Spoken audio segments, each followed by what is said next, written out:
The desert highway stretched endlessly before him, a ribbon of cracked asphalt cutting through the vast Arizona wilderness.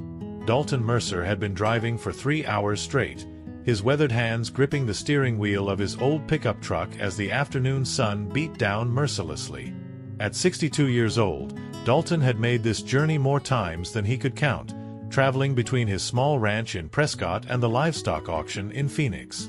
It was a lonely route, one he'd grown accustomed to over the years, especially since Vivian had passed 5 years ago. As he rounded a gentle curve, something unusual caught his attention. A horse lay on its side in the dirt just off the shoulder, its chestnut coat matted with sweat and dust. Dalton's foot immediately hit the brake, his heart racing. In ranch country, a horse on the side of the road was never a good sign. He stepped out into the scorching heat and approached carefully. The animal was in terrible shape, its ribcage rising and falling in shallow, labored breaths. This wasn't just exhaustion. This was a creature on the edge of death. As Dalton knelt beside the horse, he noticed the well-worn leather saddle. Someone had been riding this animal recently. His eyes scanned the surrounding area, looking for any sign of a rider. The desert stretched empty in all directions. Where was the rider? Had there been an accident? The horse whimpered, a pitiful sound that cut through his thoughts. Dalton placed a gentle hand on the animal's neck, feeling the rapid pulse. Severe dehydration. The horse needed water immediately. Then he saw it. A piece of paper tucked into the saddle's leather strap, fluttering in the hot breeze. Dalton's fingers trembled as he unfolded it. The handwriting was shaky, almost frantic. The note explained that the horse, named Ranger, had been ridden hard for 2 days, pushed beyond his limits. The writer begged for forgiveness and asked that Ranger be given water and mercy. But it was the final paragraph that made Dalton's hands shake. The writer revealed they were running from something terrible, confessing a secret that had haunted them for 30 years. At the bottom of the note was a name Dalton hadn't seen in 3 decades. A name belonging to someone he'd thought was dead. His younger brother, Cormac. Dalton sat frozen in the desert heat, the note trembling in his hands. Cormac. His brother's name stared back at him like a ghost rising from the grave. 30 years had passed since that terrible night in 1993 when Cormac had vanished, leaving behind only questions and a shattered family. The police had searched for months, dragging rivers and interviewing everyone in 3 counties. Eventually, Cormac Mercer had been declared legally dead, and Dalton had spent 3 decades believing his brother had taken his own life. But now, holding this confession written in desperate handwriting, everything Dalton had believed was crumbling. Cormac was alive. He had been alive all these years, hiding, running from something that had chased him across decades. The weight of this revelation pressed down on Dalton's chest, making it hard to breathe. How many times had he stood at that empty grave, talking to a brother who wasn't even dead? Ranger stirred beside him, pulling Dalton back to the present. The horse needed help immediately or he wouldn't survive another hour. Dalton rushed to his truck and grabbed water bottles and blankets. As he carefully lifted Ranger's head and let water trickle into his mouth, his mind raced with impossible questions. Where was Cormac now? What had he been running from? And why surface after 30 years only to disappear again into the wilderness? The horse's tongue moved weakly, accepting the water. There was still fight left in this animal. Dalton poured more water, his hands steady despite the chaos in his mind. He'd spent 40 years working with horses, and he wasn't about to let Ranger die on this lonely stretch of highway. As the sun began its descent toward the horizon, Dalton made a decision. He would save this horse, and then he would find his brother. The desert wind picked up, carrying with it the promise of answers and the threat of truths that might destroy everything Dalton thought he knew about his family. 2 hours later, Dalton stood in the dusty parking lot of Miller's veterinary clinic in the small town of Wickenburg. The drive had been tense, with Ranger loaded carefully into his horse trailer, barely conscious but still breathing.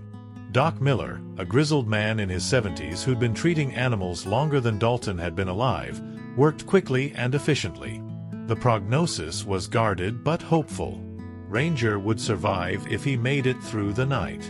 Dalton sat in the clinic's small waiting room, the note still folded in his shirt pocket. His fingers kept reaching for it, as if touching the paper would somehow make sense of the impossible. Cormac had written about running, about secrets that had poisoned his soul for 30 years. But he hadn't explained what those secrets were. The note was a confession without details, a cry for help without coordinates. The memory of that last night came flooding back with brutal clarity. Cormac had been accused of stealing $50,000 from the Whitlock Ranch, where he'd worked as foreman. The money had vanished from Augustus Whitlock's safe, and all evidence pointed to Cormac. Their sister Lenora had begged Cormac to explain, to defend himself, but he'd remained silent. 2 days later, he was gone. His truck was found abandoned near the Colorado River, and everyone assumed the worst. Dalton had spent years drowning in guilt, wondering if he could have saved his brother. He'd replayed their final conversation 1,000 times, searching for clues he'd missed. Cormac had looked him in the eyes and said something strange that night. He'd said some debts couldn't be paid with money, only with time. Now, sitting in this clinic with his brother's horse fighting for life in the next room, those words took on new meaning. What debt had Cormac been paying all these years? And what had finally driven him to break his silence and reach out through this desperate message? Dalton didn't go home that night. He rented a room at the Desert Rose Motel, a run-down place with peeling paint and a flickering neon sign. Sleep didn't come easily. He lay on the thin mattress, staring at the water-stained ceiling, his mind replaying every memory of Cormac. His brother had been different in those final weeks before his disappearance. Quiet, withdrawn, always looking over his shoulder as if expecting something terrible to arrive at any moment. At dawn, Dalton returned to the clinic. Doc Miller met him at the door with tired eyes but a slight smile. Ranger had made it through the night. The horse was standing now, still weak but eating hay and drinking water. It was a small miracle. Dalton approached the stall slowly, and Ranger lifted his head, his dark eyes meeting Dalton's with what seemed like recognition. This animal had carried Cormac through the desert, had been his companion in whatever desperate flight had brought them to that lonely highway. Dalton reached out and stroked Ranger's muzzle gently. The horse leaned into his touch, seeking comfort. In that moment, Dalton made a silent promise. He would care for this animal the way Cormac had asked. And he would find out the truth about what happened 30 years ago. By mid-morning, Dalton was sitting in his truck outside the Whitlock Ranch. The sprawling property hadn't changed much over the decades. Augustus Whitlock still ran the operation, though he was in his 80s now. Dalton knew coming here was dangerous. The Whitlock family had never forgiven Cormac for the theft. They'd made it clear that if he ever showed his face again, there would be consequences. But Dalton needed answers, and Augustus was the only person who might have them. He grabbed the note from his pocket, took a deep breath, and stepped out of the truck. The ranch house door opened before he could knock, and Augustus stood there, his weathered face hardening instantly. He knew why Dalton had come. Augustus Whitlock stood in the doorway like a man guarding a fortress. His silver hair was thin now, his shoulders slightly bent with age, but his eyes remained sharp and cold. He looked at Dalton with the same contempt he'd shown 30 years ago when Cormac's name was first mentioned in connection with the missing money. The silence between them stretched tight as a wire about to snap. "I thought we'd seen the last of the Mercer family," Augustus said finally, his voice gravelly and bitter. He didn't invite Dalton inside, didn't step aside. The message was clear. Dalton wasn't welcome here and never would be. But Dalton hadn't driven all this way to turn back now. He pulled the note from his pocket and held it up. Augustus's expression changed instantly. The color drained from his face, and his hand gripped the doorframe as if he needed support. "Where did you get that?" Augustus demanded, his voice suddenly unsteady. Dalton explained, finding Ranger on the highway, the note tucked in the saddle, Cormac's name at the bottom. As he spoke, he watched Augustus carefully. The old rancher's reaction wasn't what Dalton expected. There was no anger, no satisfaction that the thief had resurfaced. Instead, there was something that looked almost like fear. Augustus stepped back into his house, and for a moment Dalton thought the door would slam in his face.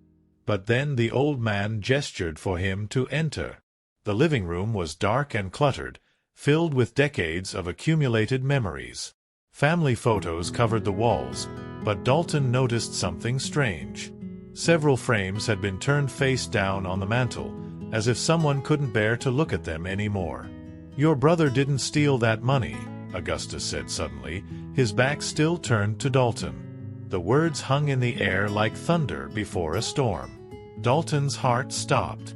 30 years of believing Cormac was a thief, 30 years of shame and loss, and now this confession.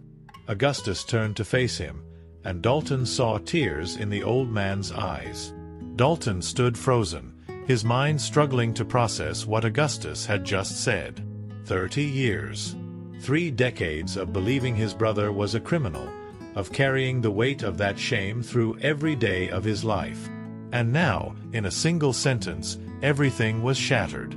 His voice came out rough and broken when he finally spoke. "What do you mean he didn't steal it? Everyone said he did. The evidence pointed to him. You accused him yourself."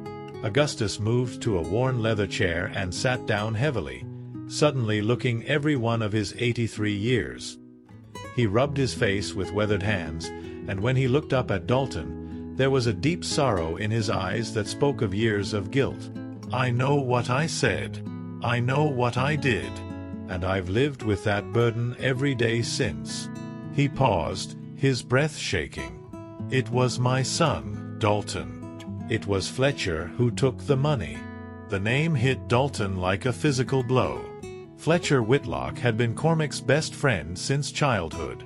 They'd grown up together, worked together, trusted each other like brothers.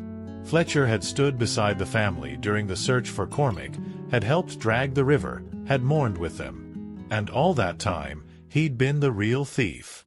Fletcher had gambling debts, Augustus continued, his voice thick with emotion. $50,000 to some dangerous people out of Nevada. They were threatening to kill him. He took the money from my safe, but he made it look like Cormac did it. Changed the security codes, planted evidence, manipulated the timeline. Augustus's hands trembled as he spoke. "I found out the truth 3 days after Cormac disappeared. Fletcher broke down and confessed everything. But by then, your brother was gone."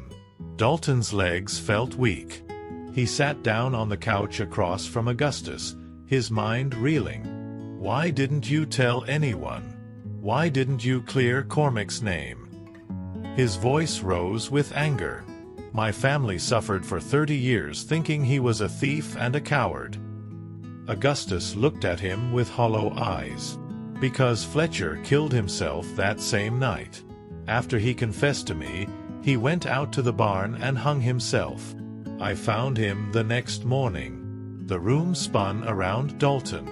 Fletcher Whitlock, dead by his own hand 30 years ago, the truth buried with him.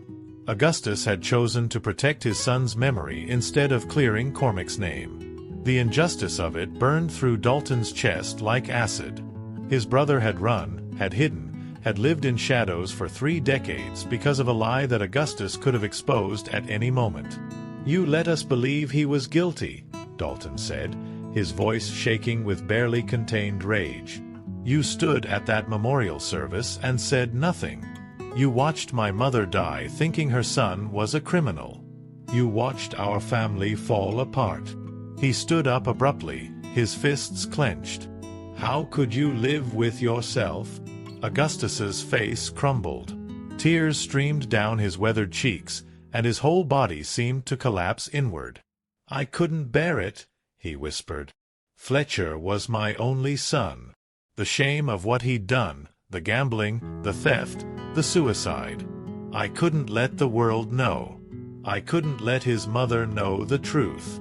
She died 5 years later thinking Fletcher was a good man who'd lost his best friend. He looked up at Dalton with desperate eyes. I'm not asking for forgiveness. I know what I did was unforgivable. But I was a coward and a father who couldn't face the truth. Dalton wanted to hit him. Every fiber of his being screamed for justice, for revenge against this man who'd stolen 30 years from his brother's life. But looking at Augustus now, broken and haunted, Dalton saw only another victim of Fletcher's choices. The old rancher had built his own prison, one made of secrets and guilt that had consumed him from the inside out. Did Cormac know? Dalton asked quietly. Did he know Fletcher was the real thief? Augustus nodded slowly, and another piece of the puzzle fell into place. Cormac figured it out before he disappeared. He came to me that last night, told me he knew Fletcher took the money. He begged me to protect Fletcher, said those gambling debts would get him killed if the truth came out.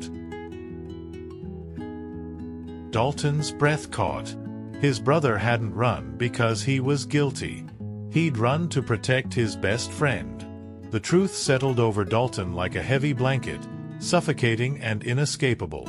Cormac had sacrificed everything to save Fletcher. He'd taken the blame, destroyed his own reputation, abandoned his family, all to protect a friend who'd betrayed him. The nobility of it was heartbreaking. The waste of it was devastating. And Fletcher had repaid that sacrifice by taking his own life anyway, leaving Cormac with nothing but exile and shame. He wrote me letters, Augustus said suddenly, standing up and moving to an old desk in the corner. He pulled out a wooden box, its surface worn smooth by years of handling. Every year on Fletcher's birthday, Cormac would send me a letter. No return address. Just a few lines telling me he was alive and asking about the family. Augustus opened the box, revealing dozens of envelopes, their edges yellowed with time. I never responded. I was too afraid, too ashamed. Dalton took the box with trembling hands. He opened the first letter, dated 1994, just 1 year after Cormac's disappearance. The handwriting was the same as the note he'd found on Ranger's saddle. His brother's words were simple and painful. He asked about Lenora, about Dalton, about their mother. He said he was safe but couldn't come home. He said he understood why Augustus had to stay silent. The letter ended with a single line that broke Dalton's heart. Tell them I'm sorry. Through the letters, Dalton traced his brother's hidden life. Cormac had worked on ranches across Montana, Wyoming, and Colorado, always moving, always alone. He'd bought Ranger as a yearling in 2008 and trained him himself. The horse had become his only constant companion. In a letter from 2015, Cormac mentioned seeing Dalton from a distance at a livestock auction in Denver. He'd wanted to approach, to speak, to embrace his brother, but fear had held him back. The last letter came 3 months ago, Augustus said, his voice barely above a whisper. It was different from the others. Cormac said someone from his past had found him. Someone who knew the truth about Fletcher and wanted money to stay quiet. He said he had to run again. Dalton looked up sharply. Who was blackmailing him? Augustus pulled out the final letter, his hands shaking as he handed it to Dalton. The handwriting was more frantic than the others, the words pressed hard into the paper as if written in desperation. Cormac didn't name the blackmailer directly, but he mentioned a woman from Fletcher's past. Someone who'd known about the gambling debts, who'd been there the night Fletcher confessed everything. Someone who'd stayed silent for 30 years and now wanted payment for her continued silence. Dalton's mind raced through possibilities. Then a name surfaced from the depths of his memory, one he hadn't thought about in decades. Evangeline Cross. She'd been Fletcher's girlfriend back then, a beautiful woman who worked as a bartender at the Lucky Strike casino where Fletcher had accumulated his debts. She'd disappeared from town shortly after Fletcher's death, and no one had questioned it. Everyone had assumed she'd left to escape the painful memories. "Evangeline," Dalton said aloud, and Augustus nodded grimly. "She showed up at my ranch 3 months ago. Older now, harder, but I recognized her immediately. She told me she'd kept records, photographs, evidence that proved Fletcher took the money. She said if I didn't pay her $200,000, she'd go public with everything. Destroy Fletcher's memory. Destroy my family's name." Augustus's voice cracked with emotion. "I told her I didn't have that kind of money anymore. The ranch has been struggling for years. That's when she said she'd find Cormac instead. Make him pay for his silence." The pieces were falling into place now, each one more terrible than the last. Evangeline had tracked Cormac down in Colorado, had confronted him with the same demands. But Cormac, who'd spent 30 years living in the shadows with nothing but his horse and his guilt, had nothing to give her. So he'd run again, pushing Ranger beyond the animal's limits, trying to escape a woman who wouldn't let the past stay buried. Dalton stood up, his decision crystallizing with absolute clarity. "Where is she now?" His voice was hard, carrying a determination that surprised even himself. He'd spent 5 years drifting after Vivian's death, going through the motions of living without really being alive. But now he had purpose. His brother needed him. After 30 years of absence, after decades of silence and sacrifice, Cormac had reached out. That note on Ranger's saddle wasn't just a confession. It was a cry for help. Augustus met his eyes. "I hired a private investigator. Found out she's been staying at a motel in Flagstaff. The Desert Wind Inn on Route 66. Room 12. He paused, his expression grave. "Dalton, this woman is dangerous. She's desperate. If you confront her, there's no telling what she might do." But Dalton was already heading for the door, his jaw set with fierce resolve. He'd failed his brother once by believing the lies. He wouldn't fail him again. The Desert Wind Inn sat at the edge of Flagstaff, a forgotten relic from Route 66's glory days. Dalton pulled into the cracked parking lot as the sun began to set, painting the Arizona sky in shades of orange and purple. Room 12 was on the ground floor, its curtains drawn tight. He sat in his truck for a moment, gathering his thoughts and his courage. Everything he'd believed about his family, about his brother, had been built on lies. Now he had the chance to set things right. Before confronting Evangeline, Dalton had made 2 stops. First, he'd gone to his sister Lenora's house in Prescott. The reunion had been emotional and painful. He'd shown her Augustus's letters, explained everything, and watched as 30 years of anger dissolved into tears of relief and regret. Lenora had a right to know her brother was alive, that he'd been innocent all along. His second stop had been the sheriff's office, where he'd filed a formal report about the blackmail. Deputy Marshal Thompson had promised to meet him at the motel within the hour. Dalton knocked on room 12. The door opened slowly, and Evangeline Cross stood before him. She was 57 now, her beauty hardened by years of bitterness and greed. Recognition flashed in her eyes, followed quickly by calculation. "Dalton Mercer," she said, her voice smooth as whiskey. "I wondered if you'd figure it out eventually. Come for your criminal brother." "He's not a criminal," Dalton said firmly. "And you're going to tell the truth about what really happened 30 years ago." Evangeline laughed, a cold sound without humor. "And why would I do that? I've kept this secret for 3 decades. It's worth something." But her confidence wavered when she saw the police cars pulling into the parking lot behind Dalton. The next hours passed in a blur of statements and arrests. Evangeline tried to run but was caught before she reached her car. In custody, faced with charges of blackmail and extortion, she finally broke. She admitted to knowing about Fletcher's theft, to keeping evidence all these years, to tracking down Cormac and threatening him. The truth, after 30 years buried in darkness, finally came into the light. 3 days later, Dalton stood at his ranch as a truck pulled up the long driveway. His heart pounded as the door opened and a figure stepped out.